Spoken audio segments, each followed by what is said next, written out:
Странные дела творятся вокруг предприятия «Беларусь-Калий», расположенного в городе Солигорске.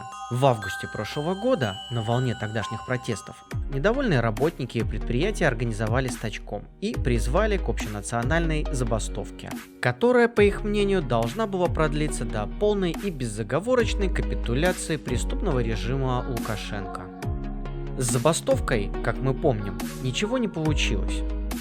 Но зато у стачкомовцев сразу возникли проблемы с милицией и начальством. Кто-то был арестован, кто-то уволен, а кто-то был вынужден покинуть страну.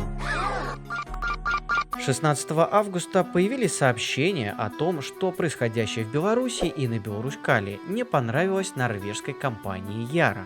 А это крупнейший в мире производитель калийных удобрений, который каждый год покупает миллионы тонн белорусской калийной соли. Когда озабоченность выражает денежная соска, то это серьезно. Некоторое время события протекали в привычном русле. Стачком продолжал призывать к всеобщей забастовке до безоговорочной капитуляции. Начальство продолжало увольнять забастовавших в индивидуальном порядке стачкомовцев за прогулы. А норвежская денежная соска продолжала хмуриться и выражать беспокойство. 10 декабря в Минск прибыл генеральный директор норвежцев Свейн Холзетер. Он встретился со стачкомом и выдвинул белорусскому предприятию ряд условий, при выполнении которых Беларусь-Калий будет соответствовать кодексу поведения для деловых партнеров Яра. Детали не сообщались, но в общих чертах речь шла о прекращении репрессий, а также улучшении условий безопасности труда. Этот ультиматум произвел волшебный эффект. Руководство Беларусь-Калия согласилось принять норвежский десант для мониторинга производственных процессов, объявило о снятии взысканий с работников предприятия, а уволенные ранее работники могут быть приняты обратно в случае подачи соответствующих заявлений.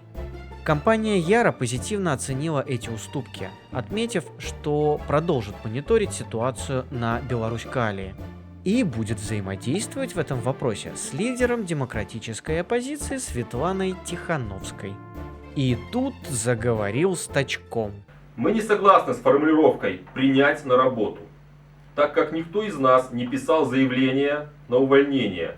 По его мнению, руководство Беларусь-Калия должно немедленно приступить к выполнению заявленных в августе требований белорусских оппозиционеров, в числе которых новые выборы, отставка Лукашенко и суд над диктатором. А Яра должна найти себе более стабильного и достойного в сфере соблюдения прав человека партнера. Другими словами, и переводя на более понятный язык, это означает, что необходимо разорвать контракт с белорусским предприятием, и это якобы станет для норвежской компании делом чести.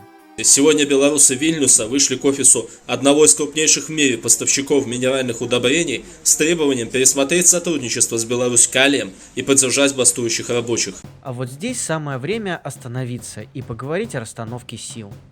Беларусь-Калий – это одно из главных экспортных предприятий Беларуси, в штате которого находится 16 тысяч человек, которое держит около 20% мирового рынка калийной соли. С начала 90-х на нем существует ячейка Белорусского независимого профсоюза, в которой формально состоит несколько тысяч рабочих.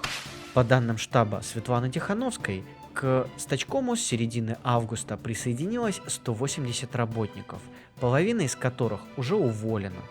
Не входящие в стачком работники предложения о разрыве контракта с Яра не выдвигали.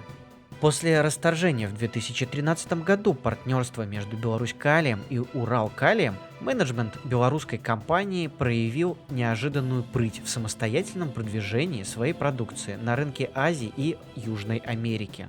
Буквально недавно из-под носа Урал-Калия, предложив большую скидку, увели контракт на поставку удобрений в Китай. Компания Яра является крупнейшим производителем калийных удобрений, но большую часть белорусской калийной соли покупает все-таки не она. Главными клиентами являются Китай, Индия и Бразилия, а эти страны явно не будут устраивать сцен на тему соблюдения прав человека. И даже если Яра разорвет контракт с Беларусь-Калием, предприятие в Солигорске не остановится, а режим Лукашенко не падет. В чем же причина уступчивости белорусских властей? Возможно, они боятся, что прецедент с разрывом контракта вызовет волну аналогичных шагов со стороны европейцев. А, например, другой производитель удобрений, Гродно-Азот, на котором тоже действует независимый профсоюз и карликовый Стачком, зависит от европейских рынков гораздо сильнее. Впрочем, расчет может быть и на то, что Стачком быстро покажет норвежцам свою полную недоговороспособность, и менеджмент Яра начнет смотреть на ситуацию совершенно иначе. Но самый интересный вопрос состоит в другом. Чего же пытается добиться сейчас Стачком, выставляя руководству предприятия заведомо нереализуемые требования? Против финансирования Беларусь-Калия, так как он принадлежит Лукашенко, и его прикорытникам. Поэтому, если мы заставим Яру отказаться от сотрудничества с Беларусь-Калием, то режим Лукашенко падет. Ведь всем ясно, что ни Беларусь-Калий, ни компании из Норвегии не могут судить Лукашенко и объявить в стране новые выборы. Можно только гадать, не работает ли Стачком на конкурентов своего предприятия, ведь слухи о забастовке в августе подняли котировки их акций.